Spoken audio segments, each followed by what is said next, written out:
Hello, Beth. Hello, Hello, Ray. Paulette. Hello, Paulette. Hi, here we are talking about the Saving Our Neighbors Challenge. And what is that? We are members of two different Presbyterian churches who know each other and work together quite a bit. And the Presbytery sent each of our congregations challenge money, urging us to raise money and find ways to spend it that would help with food deprivation and other deprivations that are happening in our neighborhoods and our region during the COVID-19 crisis. So it made sense for Beth Neal, who's minister at Westminster Presbyterian Church, and Paulette, who's a minister at Rose City Park Presbyterian Church, to get together, and we all work together. Strength in numbers. You want to say any more about that, Beth? Well, you are Rose City Park Pres is Westminster's closest Presbyterian neighbor, and there are many friendships between the two congregations anyway. And part of the grant from the Presbytery included the hope that we would partner with other churches, with organizations. And so I think the Westminster Rose City Park Pres partnership made a lot of sense and was certainly within the hopes for the grant. Right. So then the problem became picking out places to raise money for. And that became obvious when we realized that the Northeast Emergency Food Program, where many of our members in both our churches volunteer, was really stretched. They served many more times the number of people in April. They served 41,000 people in April. And that's a lot more than they had ever served before. So they needed to hire somebody to manage a second shift of volunteers and be able to give out food without wearing each other out. So that became our obvious first target. And I think we're well on our way to that now. Yeah.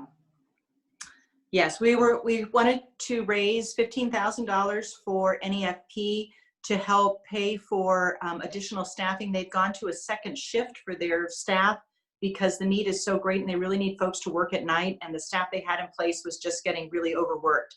So $15,000 could pay for this temporary position for 3 months.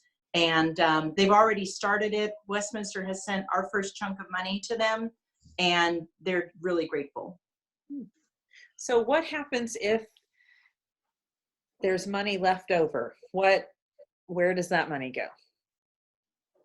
Well, each of our churches looked at the places that we were volunteering and supporting previously.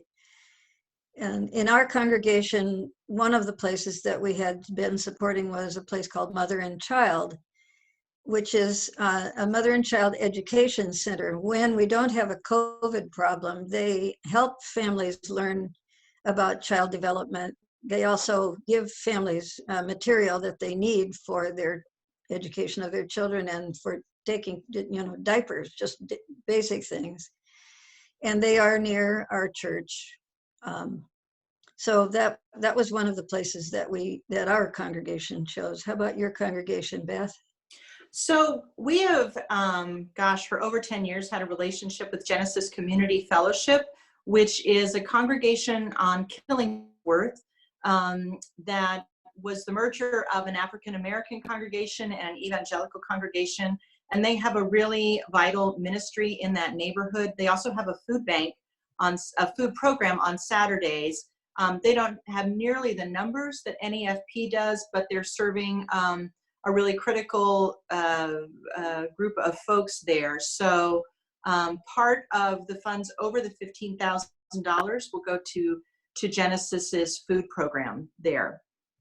And then do you want to say something about Living Cully, Ray or Paulette? Yes, all of our churches and many other churches are part of an interfaith alliance, and that alliance has been working with the neighborhood called Living Cully, which is north of our two churches. We we've done many things with them, and they have 4 nonprofits that make up the Living Cully organization, and they are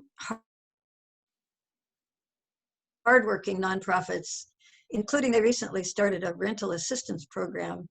And so that was another obvious choice for both of us. And we hope people will join us in raising funds for these organizations. So Beth? what is the time limit? I guess it's not too late to send in money now. And they would mark, even if they just put challenge, I know that our bookkeeper would know where that goes. So they can continue probably through the end of the month to send money in for this challenge. I know that some has already arrived at the office at Rose City Park, and others have pledged money. But it's not too late if you would like to add to this great challenge. Well, and the Presbytery grant stipulates that the funds need to be used by July 31st. Yes. So really, to make them effective, and the way your congregation does it will be different from our congregation, but I would say, the sooner the better. The need is very real right now. But we hoped to raise enough to help AJ Scipio, who's the manager of the Northeast Emergency Food Bank, food program. And we hope to raise that amount of money by May, this coming Sunday, and then continue raising for the other organizations until we are done in July 31st. We just need to make sure that it gets where it's going by July 31st. So, Well, what a great challenge. Hope people will join our challenge.